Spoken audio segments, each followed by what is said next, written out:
आरव अपने परिवार के साथ एक पुरानी हवेली जैसी रहस्यमयी घर में शिफ्ट हुआ। घर भले ही विशाल था, लेकिन उसमें एक अजीब सा सन्नाटा था, जैसे यह सिर्फ ईंट और पत्थर से नहीं, किसी छुपी हुई ताकत से बना हो। आरव का कमरा सबसे ऊपर था और वहां कोने में रखा था एक पुराना, दरारों से भरा आईना। हैरानी की बात यह थी कि वो कितना ही पुराना क्यों न दिखता हो, उस पर धूल का एक भी कण नहीं था, जैसे कोई उसे रोजाना साफ करता हो। रात हुई, सब गहरी नींद में थे, लेकिन आरव सो नहीं पा रहा था।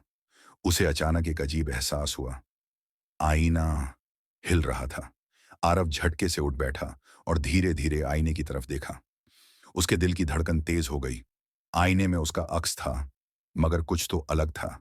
आईने वाला आरव हल्की सी मुस्कान ली खड़ा था, लेकिन असली आरव ने मुस्कुराने की कोशिश भी नहीं की थी।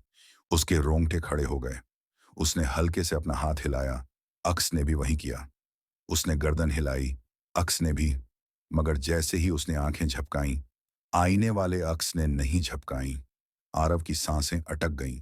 उसने डरते हुए बिस्तर की ओर देखा और जैसे ही दोबारा आईने की तरफ नजर डाली, आईने वाला अक्स अब और करीब आ गया था। रात बीत गई, मगर अब सब कुछ पहले जैसा नहीं था। आरव महसूस कर सकता था कि आईना अब सिर्फ एक साधारण आईना नहीं रहा। जब भी वो उसमें झांकता, उसका अक्स एक पल के लिए स्थिर हो जाता, मानो वो कुछ सोच रहा हो। कभी कभी वो हल्के से हंसता भी था, मगर आरव ने कभी नहीं हंसने की कोशिश की।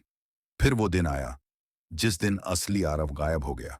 सुबह आरव की माँ उसे नाश्ते के लिए बुलाने आई। कमरे के अंदर आरव आईने के सामने खड़ा था, पीठ घुमाकर। आरव, क्या कर रहे हो? माँ ने पूछा। कोई जवाब नहीं। वो धीरे धीरे उसके करीब आई।